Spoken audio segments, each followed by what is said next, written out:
नमस्कार दोस्तों, आप सभी का पुनः स्वागत है। जैसा कि आप जानते हैं कि आईएससी के अंतर्गत आषाढ़ का एक दिन एक नाटक है, जिसे मोहन राकेश जी ने लिखा है। विद्यार्थियों का कहना है कि हम नाटक सुनना चाहेंगे। जी हाँ, किससे सुनना चाहेंगे? डॉक्टर मंजरी शुक्ला जी से। तो हम पुनः उनके निमंत्रण पर मैं मंच पर आमंत्रित करना चाहूँगा हम सभी की प्रिय, जी हाँ, मैं बात कर रहा हूँ डॉक्टर मंजरी शुक्ला जी। मैं पुनः स्वागत करता हूं मैडम का। मैम नमस्कार। नमस्कार। नमस्कार, चलो राज। स्वागत। नमस्कार मैडम। जी, और जी। मैं बता दूं कि विद्यार्थी चाहते थे कि आषाढ़ का एक दिन का भी कुछ हो ऐसा। और बहुत सुंदर देखिए, नाटक। और ये बहुत खुशी की बात है कि आप खुशी-खुशी राजी हो गई और आप सुनाने के लिए तैयार हैं और हम लोग सुनने के लिए तैयार हैं। तो अब ये मंच जो है आपका है। जी हाँ, स्वागत मैडम। धन्यवाद। मोहन राकेश जी का लिखा हुआ ये नाटक है आषाढ़ का एक दिन। मोहन राकेश जी ने प्रारंभ में 2 शब्द कहे हैं, वो मैं आपको बताना चाहूँगी। उन्होंने लिखा है, हिंदी नाटक रंगमंच की किसी विशेष परंपरा के साथ अनुस्यूत नहीं है। पाश्चात्य रंगमंच की उपलब्धियां ही हमारे सामने हैं, परंतु न तो हमारा जीवन उन सभी उपलब्धियों की मांग करता है और ना ही ये संभव प्रतीत होता है कि हम उस रंग शिल्प को व्यापक रूप से ज्यों का त्यों अपने यहाँ प्रतिष्ठित कर दें। हिंदी रंगमंच के विकास से निसंदेह यह अभिप्राय नहीं है कि अत्याधुनिक सुविधाओं से संपन्न रंगशालाएं राजकीय या अर्ध राजकीय संस्थाओं द्वारा जहां तहां बनवा दी जाए, जिससे वहां हिंदी नाटकों का प्रदर्शन किया जा सके। प्रश्न केवल आर्थिक सुविधा का ही नहीं, एक सांस्कृतिक दृष्टि का भी है। हिंदी रंगमंच को हिंदी भाषी प्रदेश की सांस्कृतिक पूर्तियों और आकांक्षाओं का प्रतिनिधित्व करना होगा। रंगों और राशियों के हमारे विवेक को व्यक्त करना होगा। हमारे दैनंदिन जीवन के राग रंग को प्रस्तुत करने के लिए हमारे संवेदों और स्पंदनों को अधिक अभिव्यक्त करने के लिए जिस रंगमंच की आवश्यकता है, वह पाश्चात्य रंगमंच से कहीं भिन्न होगा। इस रंगमंच का रूप विधान नाटकीय प्रयोगों के अभियंतर से जन्म लेगा और समर्थ अभिनेताओं का दिग्दर्शकों के हाथों उसका विकास होगा। संभव है यह नाटक उन संभावनाओं की खोज में कुछ योग दे सके। तो ये थे मोहन राकेश जी के 2 शब्द। अब मैं आपको पात्र परिचय बताऊंगी। इस नाटक में कुल 12 पात्र हैं। अंबिका गांव की एक वृद्धा है, मल्लिका उसकी पुत्री, कालिदास कवि हैं, दंतुल राजपुरुष हैं, मातुल कवि मातुल हैं, निक्षेप और विलोम ग्राम पुरुष हैं, रंगिणी संगिनी नागरी हैं, अनुस्वार अनुनासिक अधिकारी हैं और प्रियम भूमंजरी राजकन्या है जो कि कवि पत्नी है। इसका भाग 1 यानी अंक 1 इस प्रकार है। पर्दा उठने का मेघ गर्जन और वर्षा का शब्द सुनाई देने लगता है, जो पर्दा उठने के अनंतर भी कुछ क्षण चलता रहता है, फिर धीरे धीरे मंद पड़कर विलीन हो जाता है। पर्दा धीरे धीरे उठता है। एक साधारण प्रकोष्ठ, दीवारें लकड़ी की हैं, परंतु निचले भाग में चिकनी मिट्टी से पोती गई हैं। बीच बीच में गेरू से स्वास्तिक के चिन्ह बने हैं। सामने का द्वार अंधेरी से ड्योढ़ी से खुलता है। उसके दोनों ओर छोटे छोटे ताक हैं, जिनमें मिट्टी के बुझे हुए दीपक रखे हैं। बाईं ओर का द्वार दूसरे प्रकोष्ठ में जाने के लिए है। द्वार खुला होने पर उस प्रकोष्ठ में बिछे हुए तल्प का एक कोना ही दिखाई देता है। द्वारों के किवाड़ भी मिट्टी से पोते गए हैं और उन पर गेरू एवं हल्दी से कमल तथा शंख बनाए गए हैं। दाईं ओर बड़ा सा झरोका है, जहां से बीच बीच में बिजली कौंती दिखाई देती है। प्रकोष्ठ में एक और चूल्हा है, जिसके आसपास मिट्टी और कांसे के बर्तन सहेज कर रखे गए हैं। दूसरी ओर झरोके से कुछ हटकर 3-4 बड़े-बड़े कुंभ रखे हैं, जिन पर कालिख और काई जमी है। उन्हें कुशा से ढककर ऊपर पत्थर रख दिए गए हैं। झरोके से सटा हुआ एक लकड़ी का आसन है, जिस पर बाघ छाल बिछी है। चूल्हे के निकट 2-1 चौकियां पड़ी हैं। उन्हीं में से एक पर बैठी अंबिका छाछ में धान पटक रही है। एक बार झरोके की ओर देखकर वह लंबी सांस लेती है, फिर व्यस्त हो जाती है। सामने का द्वार खुलता है और मल्लिका गीले वस्त्रों में कांपती सिमटती सी अंदर आती है। अंबिका आंखें झुकाए व्यस्त रहती है। मल्लिका क्षण भर ठिठकती है, फिर अंबिका के निकट आ जाती है। मल्लिका कहती है, आषाढ़ का पहला दिन और ऐसी वर्षा माँ, ऐसी धारासार वर्षा, दूर दूर तक की उपत्यकाएं भीग गई और मैं भी तो, देखो ना माँ, कैसे भीग गई हूँ। अंबिका उस पर सिर से पैर तक एक दृष्टि डालकर फिर व्यस्त हो जाती है। मल्लिका घुटनों के बल बैठकर उसके कंधे पर सिर रख देती है। गई थी कि दक्षिण से उड़कर आती हुई बकुल पंक्तियों को देखूंगी, और देखो सब वस्त्र भिगो आई हूँ। उसके केशों को चूम कर खड़ी होती हुई वह शीत से सिहर जाती है। सूखे वस्त्र कहाँ है माँ? इस तरह खड़ी रही तो जला जाऊंगी, तुम बोलती क्यों नहीं? अंबिका आवेशपूर्ण दृष्टि से उसे देखती है। अंबिका कहती है, सूखे वस्त्र अंदर तल्प पर हैं। मल्लिका, तुमने पहले से ही निकाल कर रख दिए। अंदर को चल देती है। तुम्हें पता था मैं भीग जाऊंगी और मैं जानती थी तुम चिंतित होगी, परंतु माँ, द्वार के पास से मुड़कर अंबिका की ओर देखती है। मुझे भीगने का तनिक खेद नहीं। भीगती नहीं तो आज मैं वंचित रह जाती। द्वार से टेक लगा लेती है। चारों ओर धुआंरे मेघ घिराए थे। मैं जानती थी कि वर्षा होगी, फिर भी मैं घाटी की पगडंडी पर नीचे नीचे उतरती गई। एक बार मेरा अंशुक भी हवा ने उड़ा दिया, फिर बूंदे पड़ने लगी। सहसा अंबिका से आंखें मिल जाती हैं। फिर आकर तुम्हें बताती हूँ। वह बहुत अद्भुत अनुभव था माँ, बहुत अद्भुत। अंदर चली जाती है।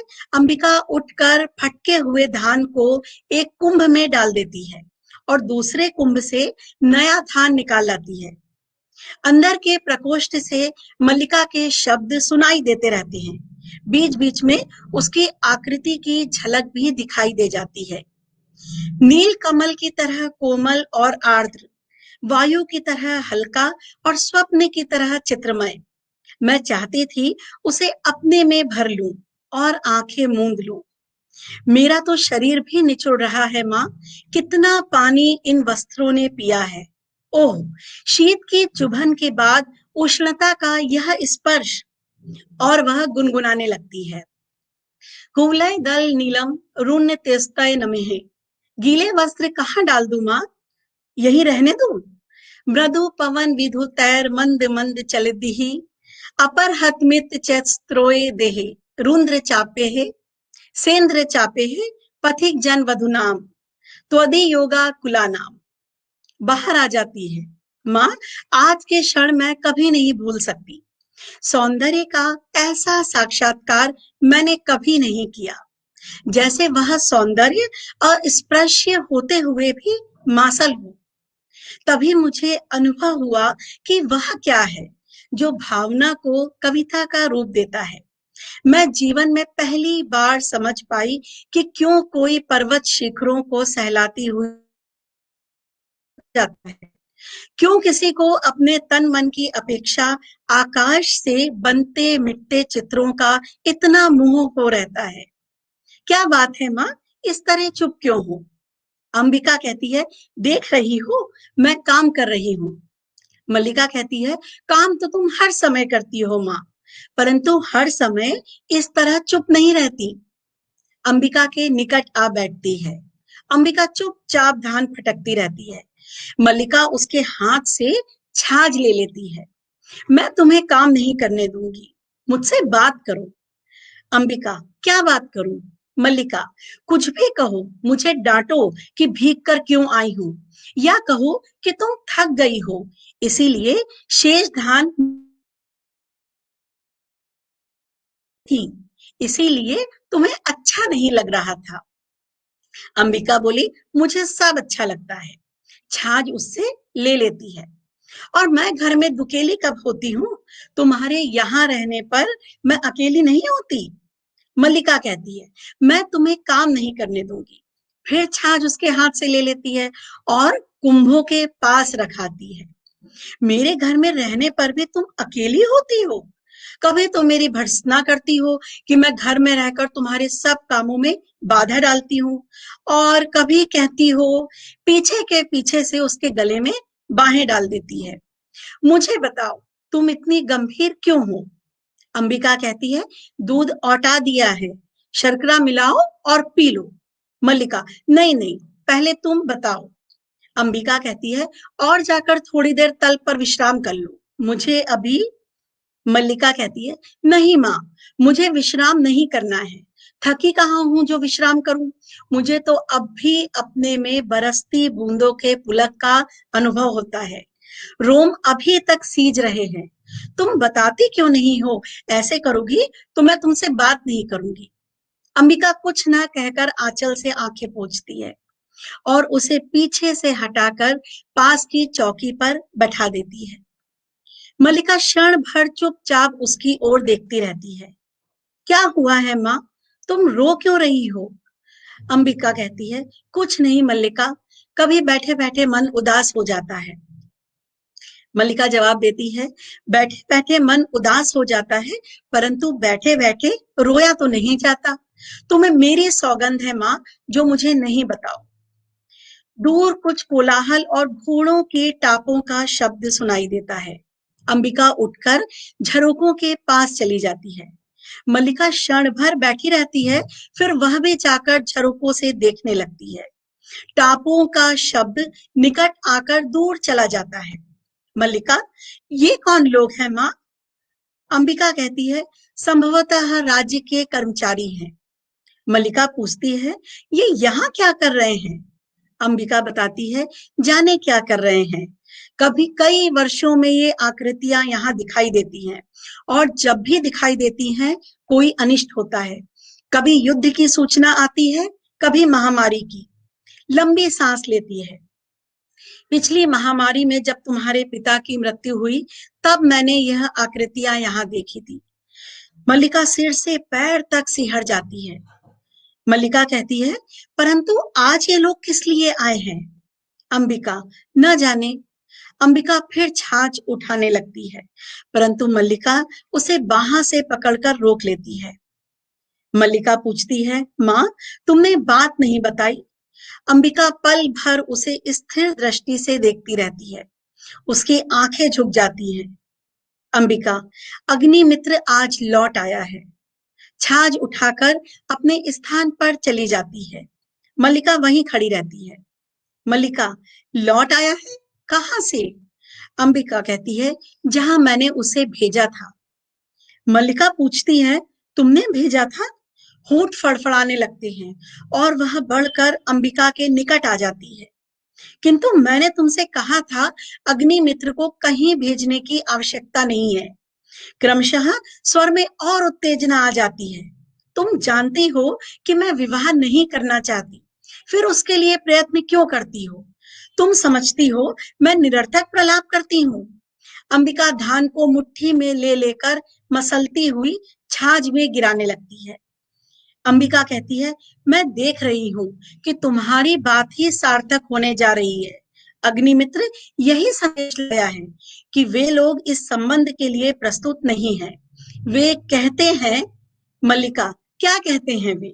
क्या अधिकार है उन्हें कुछ भी कहने का? मल्लिका का जीवन उसकी अपनी संपत्ति है। वह उसे नष्ट करना चाहती है, तो किसी को उस पर आलोचना करने का क्या अधिकार है? अंबिका कहती है, मैं कब कहती हूँ कि मुझे अधिकार है? मल्लिका सिर को झटक कर अपनी उत्तेजना को दबाने का प्रयत्न करती है। मल्लिका कहती है, मैं तुम्हारे अधिकार की बात नहीं कह रही थी। अंबिका, तुम ना कहो, मैं तो कह रही हूँ, आज तुम्हारा जीवन तुम्हारी संपत्ति है, मेरा तुम पर कोई अधिकार नहीं है।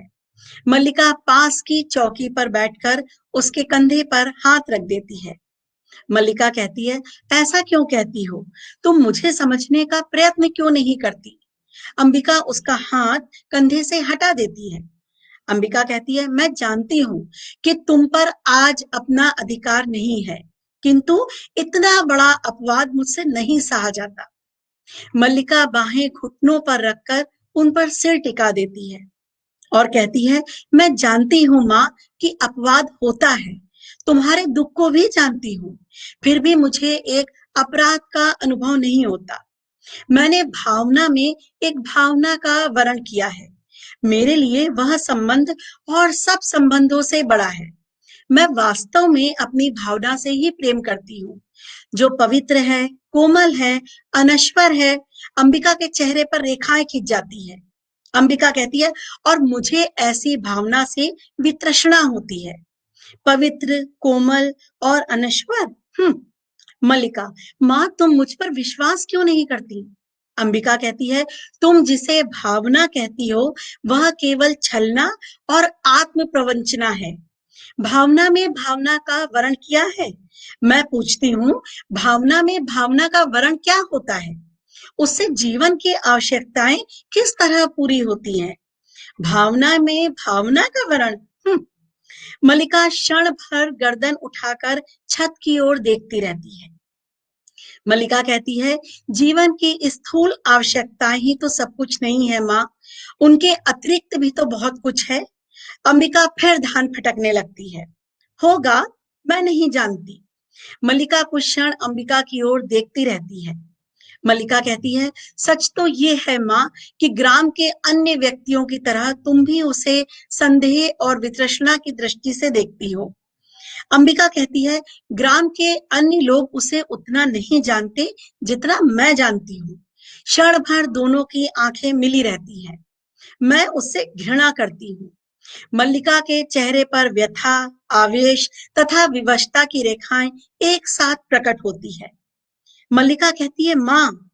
अंबिका बताती है, अन्य लोगों को उससे क्या प्रयोजन है, किंतु मुझे है। उसके प्रभाव से मेरा घर नष्ट हो रहा है।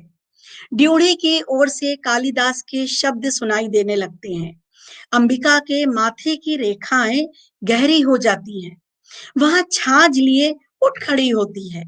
क्षण भर ड्योढ़ी की ओर देखती रहती है, फिर झटके से अंदर की ओर चल देती है। मल्लिका कहती है, ठहरो माँ, तुम चल क्यों दी? अंबिका कहती है, माँ का जीवन भावना नहीं, कर्म है। उसे घर में बहुत कुछ करना है। चली जाती है। कालिदास एक हरिण शावक को बाहों में पुचकारता हुआ आता है। हरिण शावक के शरीर से लहू टपक रहा है।